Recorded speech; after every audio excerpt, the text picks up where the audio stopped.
Episodio 26. La súplica de Maidebran y el silencio de Suleimán.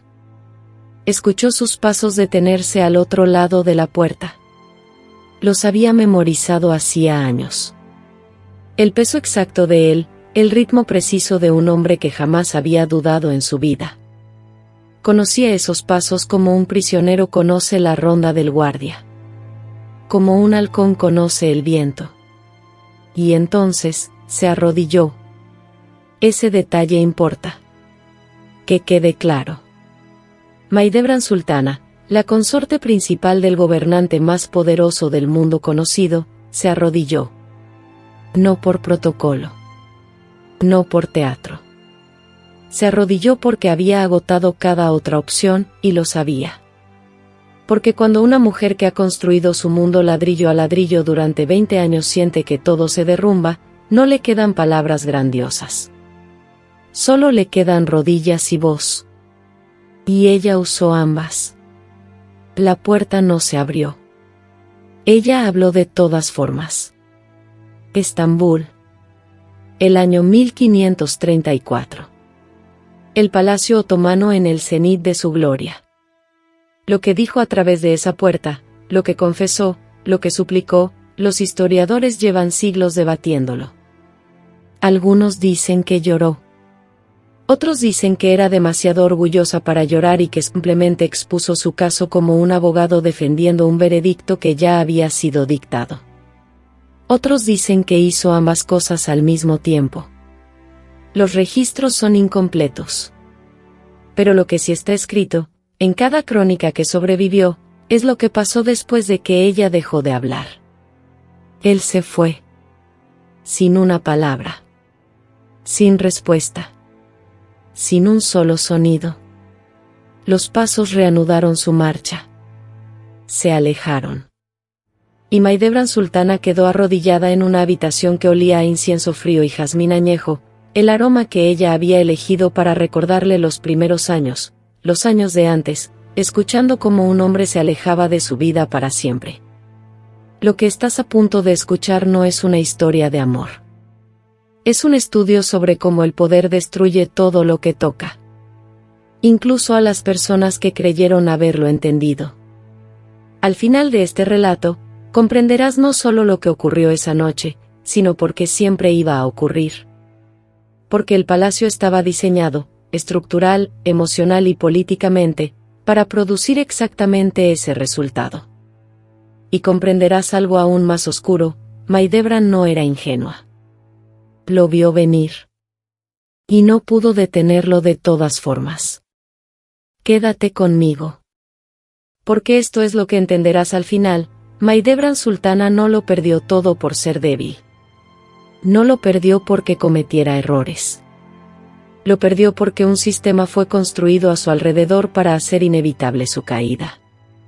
Y cuando veas cómo funcionó ese sistema, los mecanismos, las decisiones, las personas que se movieron en las sombras, nunca volverás a ver la historia otomana de la misma manera. Para el año 1534, el Imperio Otomano se extendía desde los muros de Viena hasta las fronteras de Persia. Solimán el Magnífico llevaba 14 años en el trono. Ya había codificado un sistema legal completo. Había redibujado el mapa de Europa. Se había convertido, por cualquier medida razonable, exactamente en lo que cada sultán antes que él había sido moldeado para ser, absoluto, intocable, por encima de toda consecuencia. Maidebran había estado con él desde antes del trono. Antes de Viena. Antes de los códigos legales. Antes de las leyendas. Le había dado su primogénito. Había administrado su hogar cuando él era aún un príncipe en Manisa. Había ganado su título, Basaseki, consorte principal, a través de una década de lealtad, proximidad y el tipo de inteligencia política cuidadosa que suele confundirse con sumisión. No era sumisa. Era paciente. Son cosas completamente distintas. Pero la paciencia tiene un reloj. Y para 1534, el de ella estaba casi agotado. Para comprender lo que le pasó a Maidebran, es necesario entender algo sobre el harén otomano que la mayoría de las historias distorsionan. No era una prisión. Era un gobierno. Las mujeres del harén no eran decoración. Eran actores políticos que operaban dentro de un sistema con su propia jerarquía, su propia moneda, sus propias reglas de guerra. La influencia. La proximidad. El susurro correcto al eunuco correcto en el momento preciso. Estas no eran habilidades menores. Eran mecanismos de supervivencia en un entorno donde el ascenso de una mujer era, por diseño, el borramiento de otra. Maidebran había operado dentro de ese sistema durante más de una década. Era buena en ello. Había construido alianzas con el personal doméstico adecuado. Había cultivado la reputación de su hijo, el Cesa de Mustafa, con una meticulosidad absoluta, presentándolo ante los invitados de la corte, asegurando que sus tutores fueran hombres de influencia, dirigiendo cada momento público de su infancia para que reflejara el buen juicio de su madre. Lo había hecho todo bien. Y precisamente por eso, lo que ocurrió después golpeó con tanta fuerza. Su nombre era Hurrem. Llegó al harén en algún momento de la década de 1520, fecha exacta incierta, origen debatido, con una combinación de rasgos que el palacio genuinamente jamás había visto. Reía en habitaciones donde se esperaba que las mujeres guardaran silencio, escribía poesía cuando se suponía que debía ser invisible, y enviaba sus propias cartas directamente al sultán cuando estaba lejos de él. Una práctica tan sin precedentes que inicialmente fue tratada como una violación del protocolo. Solimán no la corrigió. Respondió. Existe un poema que Solimán le escribió a Hurrem en ese periodo. Los historiadores lo han fechado alrededor de 1526. La llama, trono en la solitaria provincia de mi corazón. La llama, mi primavera, mi amor de rostro alegre. No es un documento político. No es adulación calculada escrita por un ministro para suavizar una relación diplomática. Es la letra de un hombre que ha perdido el norte. Maidebran lo leyó. O se enteró de él, a ese nivel del palacio, la información viajaba más rápido que cualquier carta. Comprendió de inmediato lo que tenía ante sus ojos. Esta no era una rivalidad que pudiera ganar por medios tradicionales. Porque Hurrem había hecho algo que violaba la lógica fundamental del sistema del harén, se había vuelto indispensable para la vida emocional del sultán. Y en un mundo donde el poder político fluía en última instancia de la atención y el favor del sultán, la indispensabilidad era la única moneda que importaba. Para 1533, Solimán había hecho algo que ningún sultán otomano había hecho en la historia registrada. Se había casado legalmente con Hurrem. Una esclava. Una concubina. A quien se le otorgó el estatus legal de esposa. El palacio se estremeció. Y no es una metáfora. Las fuentes diplomáticas del embajador veneciano describen un palacio en estado de conmoción silenciosa. Los funcionarios de la corte que habían pasado sus carreras navegando las reglas de la sucesión otomana encontraron el reglamento reescrito de repente por el mismo hombre que era las reglas. Maidebran mantuvo su posición. Aún conservaba el título. Aún tenía a Mustafa. Aún tenía sus habitaciones, su personal, su protocolo diario. Pero había perdido lo único que los títulos no pueden reemplazar, su atención. Y eso, en el palacio otomano, era el principio del fin de todo. Ese año tomó una decisión que los historiadores han debatido durante 5 siglos. Eligió enfrentarse directamente a Hurrem. Lo que hizo en ese enfrentamiento sería usado en su contra por el resto de su vida. Y lo que Hurrem hizo en respuesta fue tan preciso, tan perfectamente calculado, que todavía parece un plan escrito con años de anticipación.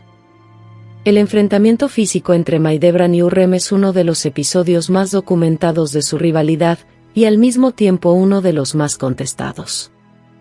El relato principal proviene del embajador veneciano Pietro Bragadin, quien escribió sobre él en un despacho diplomático fechado a principios de la década de 1530. Según Bragadin, Maidebran hizo que Hurrem compareciera ante ella y la sometió a un asalto verbal feroz, llamándola esclava, llamándola bruja, llamándola con nombres que violaban todos los protocolos de la jerarquía del harén. Y luego ordenó que la golpearan. El rostro de Hurrem fue arañado.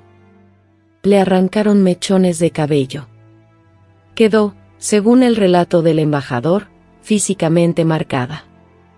Lo que ocurrió después es donde la historia se complica. Hurrem no contraatacó. No apeló a la jerarquía del harén. No acudió a los funcionarios del palacio. Fue directamente a Solimán. Se presentó ante él con las heridas aún visibles en el rostro. No dijo nada inflamatorio. No hizo acusaciones que pudieran ser cuestionadas. Simplemente se quedó de pie, en el lenguaje formal del harén, poniéndose a disposición del juicio del sultán, y lo dejó ver lo que vio. Solimán mandó llamar a Maidebran. Y Maidebran, cuando fue interrogada, supuestamente dijo que había hecho exactamente lo que había hecho, y que lo volvería a hacer. Que era la consorte principal. Que tenía ese derecho. No estaba equivocada en cuanto a la ley. Estaba cometiendo un error catastrófico en cuanto al momento.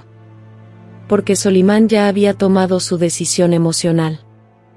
El argumento legal, el argumento de la jerarquía, el argumento del protocolo, todo era procesado por un hombre que ya había dejado de importarle la respuesta. No buscaba justicia. Buscaba una razón. Y Maidebran, en su desafío, se la dio. No una razón para castigarla. Ni siquiera una razón para exiliarla. Una razón para simplemente dejar de verla. El borrado es más lento que el castigo. Pero es mucho más completo. Maidebran regresó a sus habitaciones. Encendió el incienso de jazmín. Siempre lo había encendido antes de sus visitas. Era uno de esos rituales privados, el tipo que acumula significado durante años hasta que se convierte en una oración sin palabras. Él no vino. El incienso se consumió hasta la nada. Ella pidió más. De las cientos de mujeres que pasaron por el harén otomano entre 1520 y 1566, el reinado completo de Solimán, los historiadores pueden documentar el destino de menos de 30. De esas 30, solo un puñado murió en circunstancias que puedan llamarse cómodas. Y ninguna, ni una sola, que haya caído del favor imperial volvió a recuperarlo jamás. Lo que siguió al enfrentamiento no fue dramático. Fue administrativo. Y eso es precisamente lo que lo hace tan devastador. El presupuesto doméstico de Maidebran fue reducido. No eliminado. Reducido. Su personal comenzó a encogerse. Una sirvienta reasignada aquí. Una asistente retirada allá. Cada cambio individual, si se cuestionaba, tenía una explicación burocrática. El efecto acumulativo era el desmantelamiento sistemático de la infraestructura de su poder. Le escribió a su hijo. El Sesade Mustafa estaba en Manisa para entonces, como era costumbre otomana, enviado a gobernar una provincia en preparación para heredar el trono algún día. Era, según todos los testimonios, excepcional, muy querido por los genízaros, respetado por los administradores locales, físicamente imponente, políticamente cuidadoso. Era el tipo de príncipe que hacía que los cortesanos comenzaran a planificar en silencio para una transición. Era también, por eso mismo, una amenaza. Hurrem también tenía hijos. 3 que habían sobrevivido la infancia. Y la lógica de la sucesión otomana era matemáticamente brutal: un trono, un sultán, y la tradición legal, codificada en la práctica imperial, de que cuando un nuevo sultán tomaba el poder, todos los herederos masculinos que competían eran estrangulados. Con un cordón de seda. Como acto de misericordia, porque la sangre real no podía derramarse. Esto no era un secreto. Era política. Lo que significaba que los hijos de Hurrem no podían estar seguros mientras Mustafa viviera. Y Mustafa no podía estar seguro mientras fuera excepcional. Los años entre 1534 y 1553 son los años en que Mahidevran vio cerrarse la trampa. La vio. La entendió. Escribió cartas. Envió advertencias a través de personas de confianza. Apeló al gran visir Ibrahim Pasha cuando aún estaba vivo, un hombre que había sido el amigo más cercano de Solimán durante más de una década, un hombre cuya propia posición sería destruida eventualmente por las mismas fuerzas que estaban remodelando el palacio. Ibrahim Pasha fue estrangulado en 1536. Dentro del palacio. Por orden del sultán. Cuando Mahidevran se enteró, comprendió algo que quizás se había negado a comprender hasta ese momento: Solimán no estaba siendo manipulado. No estaba siendo engañado. Era un hombre tomando decisiones conscientes. Cada una deliberada. Cada una definitiva. El hombre con quien se había arrodillado en una pequeña mezquita provincial 19 años atrás, seguía estando ahí en algún lugar. Pero ya no estaba disponible. El poder lo había sellado por dentro. En el archivo otomano de Estambul existe un documento que la mayoría de las historias populares del reinado de Solimán pasan por alto. No es un edicto. No es un decreto legal. No es una orden de batalla. Es un registro doméstico. Administrativo. El tipo de documento que aburriría a la mayoría de los historiadores. Es una lista de asignaciones de aprovisionamiento para el harén imperial, qué alimentos, qué telas, qué dotaciones de personal se asignaban a cada miembro de la casa imperial en un año fiscal determinado. El año es 1545. El nombre de Mahidevran Sultana está en la lista. Su asignación, menos de lo que se le daba a concubinas menores que jamás habían conocido al sultán. Todavía estaba viva. Todavía existía dentro del sistema del palacio. No había sido formalmente expulsada, formalmente divorciada, formalmente deshonrada. No hubo declaración pública. No hubo ceremonia de expulsión. Simplemente la habían presupuestado hacia la irrelevancia. Y este es el documento que lo reencuadra todo. Porque demuestra que el palacio no destruyó a Mahidevran en un momento. La destruyó lentamente, oficialmente, sobre el papel, a través de miles de pequeñas decisiones administrativas que requerían cada una que alguien tomara una pluma y escribiera un número junto a su nombre. Alguien eligió ese número cada año. Y cada año, el número bajaba. ¿Cómo se combate eso? Cuando el poder no necesita matarte, cuando puedes simplemente hacerte más pequeña y más pequeña hasta que ya no ocupas ningún espacio. ¿Contra qué exactamente luchas? ¿Cómo te rebelas contra la aritmética? Y ahora regresamos a donde empezamos. El año 1534. La noche en que Mahidevran se arrodilló. Sabemos lo que pedía. Los historiadores lo han reconstruido a partir de las cartas que escribió después, cartas conservadas en fragmentos en los archivos del Topkapi, en traducciones de diplomáticos venecianos que interceptaban la correspondencia del palacio, en crónicas otomanas escritas décadas más tarde por hombres que eran niños en el palacio en aquella época. No pedía amor. Ya había entendido que eso había desaparecido. Pedía por Mustafa. Concretamente, le pedía a Solimán que reconociera formalmente la posición de Mustafa como heredero, el Veliad, el príncipe de la corona, de una manera que creara protección estructural a su alrededor. Se había vuelto aterrorizada, a través de la inteligencia que había construido durante 2 décadas en ese palacio, de que su hijo estaba siendo maniobrado hacia un destino que no podía nombrar pero que podía sentir aproximarse. Tenía razón. Sería demostrada correcta 19 años después. Pero en esa noche, se arrodilló y habló a través de una puerta y esperó. Lo que no sabía, lo que no podía haber sabido, es que Solimán había recibido una carta esa misma tarde. De Hurrem. Una correspondencia privada, del tipo que ella había iniciado en la década de 1520 y que para entonces se había vuelto rutina. No sabemos qué decía esa carta. No ha sobrevivido. Solo sabemos que la recibió antes de caminar hacia el corredor de Maidebran. Y sabemos que se fue sin abrir su puerta. Algunos historiadores argumentan que esto es una coincidencia. Que la carta no tenía relación. Que el silencio de Solimán no fue una decisión sino una falta de coraje, un hombre poderoso incapaz de enfrentarse a una mujer a quien había fallado. Quizás. Pero en el palacio otomano, a esta altitud, no existían las coincidencias. Cada movimiento era observado. Cada carta estaba calculada en el tiempo. Cada silencio era un mensaje. Y si su silencio no fue una decisión, fue recibido como tal. Y en política, como en el amor, la diferencia entre una decisión y su recepción es irrelevante para la persona que queda arrodillada al otro lado de la puerta. El incienso de jazmín ardía en el pequeño brasero de latón dentro de la habitación. El humo se enroscaba hacia arriba. El olor, dulce, persistente, equivocado para la temporada, llenaba cada rincón.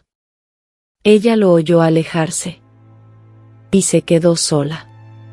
Maidebran fue enviada finalmente a Manisa. Para estar con Mustafa. Esto fue presentado como un privilegio.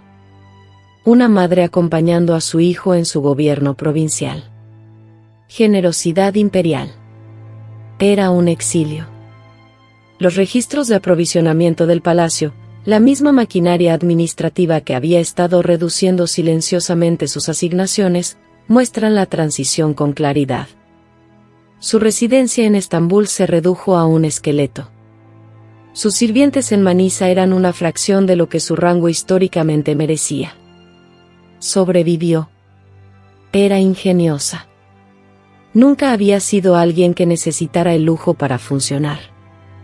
En Manisa, ella y Mustafa vivieron lo que los relatos contemporáneos describen como un vínculo genuino y estrecho. Él la consultaba. Confiaba en su juicio.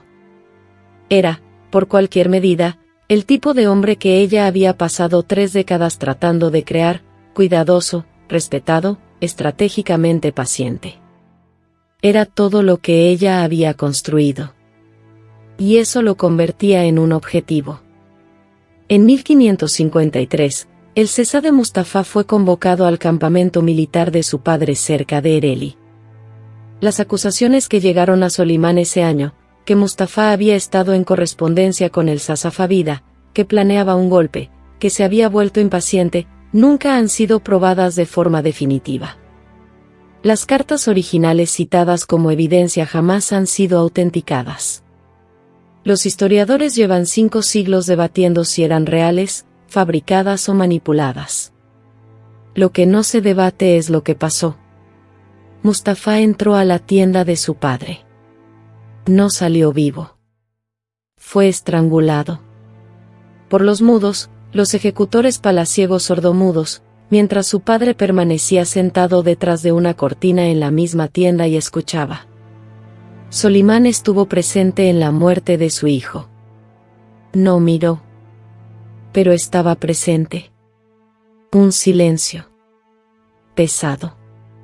Irreversible. Maidebran recibió la noticia en Manisa. Los relatos contemporáneos la describen como si se hubiera quedado completamente inmóvil. Sin llorar. Sin derrumbarse. Inmóvil. Insistió en preparar el cuerpo ella misma. Se negó a permitir que los funcionarios del palacio manejaran los arreglos del entierro. Viajó al lugar del sepelio, contra el protocolo, contra los deseos de los administradores del palacio, y se sentó con él. El incienso de jazmín lo llevaba siempre consigo. El pequeño brasero de latón, el mismo que había cargado desde Estambul, el mismo que había quemado durante años esperando una visita que no llegaba. Lo encendió sobre su tumba. Tenía 76 años cuando murió, en 1580. 27 años después de Mustafa. 26 años después de que la propia Hürrem sultana hubiera muerto. Sobrevivió a casi todos los que habían dado forma o destruido su mundo. Murió en pobreza. Pobreza documentada, los registros muestran que había acumulado deudas en sus últimos años. Las provisiones del palacio hacía tiempo que se habían agotado. Recibía caridad de los genízaros, quienes nunca habían dejado de querer a Mustafa y honraban a su madre como una extensión de ese amor. Cuando Solimán murió en 1566, las deudas de Mahidevran fueron pagadas por el tesoro. No por orden del nuevo sultán. Por orden del cuerpo de genízaros. Los soldados pagaron lo que el palacio se había negado a pagar. La crisis de sucesión otomana de 1553 no terminó con Mustafa. Después de su muerte, 2 de los hijos de Solimán más fueron ejecutados. Otro príncipe, Ciangir, supuestamente murió de pena meses después de enterarse de la ejecución de Mustafa. Para 1559, 4 de los hijos de Solimán estaban muertos. Solo uno, Selim II, permanecía. Selim II heredó un imperio que había consumido su propio linaje para producirlo. No era excepcional. No estaba preparado. Era lo que quedaba. Y el sistema de la jaula, literalmente encerrar a los futuros sultanes en una ala sellada del palacio para evitar que adquirieran experiencia militar o administrativa, no se formalizó hasta más tarde. Pero su lógica fue sembrada en esta era. No puedes dejar que los príncipes se vuelvan poderosos. No puedes dejarlos construir bases independientes. No puedes dejarlos ser amados por los soldados. Porque si lo haces, y luego necesitas matarlos, los soldados pagarán las deudas de su madre. Mahidevran sultana está enterrada en el complejo Muradille de Bursa. Junto a Mustafa. Ella lo pidió. Lo planificó años antes de su muerte. Hizo los arreglos para su propio entierro con el mismo cuidado meticuloso que había usado para gestionar la educación de Mustafa, su imagen pública, su posicionamiento político. Dispuso su propia tumba para pasar la eternidad junto a la única persona que había logrado crear. No preservar. Crear. El palacio no le dio un monumento. Los genízaros mantuvieron su tumba informalmente durante generaciones, limpiándola, llevando velas, en una práctica que no tenía sanción oficial y que jamás fue registrada formalmente y que, sin embargo, continuó, en silencio, con persistencia, durante más de un siglo después de su muerte. La memoria no oficial es la más obstinada. El registro histórico enmarca consistentemente esta historia como una rivalidad entre 2 mujeres. Mahidevran y Hürrem. La primera esposa y la esclava que ganó. Es un encuadre útil. También es profundamente deshonesto. Porque la rivalidad era real. Pero el sistema que hizo letal esa rivalidad no fue creado por ninguna de las 2 mujeres. Fue creado por la misma lógica que estranguló a Mustafa en la tienda de su padre. La lógica que decía, la proximidad al poder requiere la eliminación de todas las alternativas. La lógica que sometió cada relación en el palacio, entre madres e hijos, entre esposos y esposas, entre un sultán y su amigo más cercano, a cancelación en el momento en que se volvía inconveniente. Mahidevran no perdió porque fuera débil. No perdió porque cometiera errores. Perdió porque estaba dentro de una máquina que requería un perdedor. Alguien tenía que ser reducido a nada para que la máquina pudiera continuar produciendo poder. Ella fue a quien eligió. Y se arrodilló ante una puerta y habló al silencio del otro lado, y no recibió respuesta. Y luego se puso de pie y volvió a su habitación y encendió el incienso y esperó una visita que nunca llegaría. Porque eso es lo que haces cuando has pasado toda tu vida construyendo algo dentro de un sistema que nunca fue diseñado para dejarte conservarlo. Mantienes el ritual. Enciendes el incienso. Te pones a disposición. Te niegas a desaparecer antes de estar lista. Solimán el Magnífico es recordado como un legislador, un gobernante justo, un hombre que codificó la equidad en la estructura de un imperio. Su código legal otorgó derechos a súbditos en 3 continentes. Su gobierno, en su mejor momento, fue genuinamente extraordinario. Y también se sentó detrás de una cortina y escuchó morir a su hijo. También se alejó de una puerta sin hablar. Era las 2 cosas. Simultáneamente. Sin contradicción. La historia tiende a recordar los códigos legales, las victorias, la arquitectura, los poemas. Tiende a olvidar los pasos alejándose. Lo cual plantea una pregunta que vale la pena sostener un momento. Cuando un sistema produce tanto justicia como atrocidad, tanto la ley como el cordón de seda, ¿qué exactamente estamos celebrando cuando celebramos el sistema? Y cuando las personas que destruyen no dejan monumentos, solo fragmentos de cartas y una tumba mantenida por soldados que nunca fueron convocados a hacerlo. ¿Quién está realmente escribiendo la historia? Asterisco: si esta historia te hizo pensar en algo que no esperabas, compártela con alguien. La historia que te incomoda generalmente debería hacerlo. Asterisco.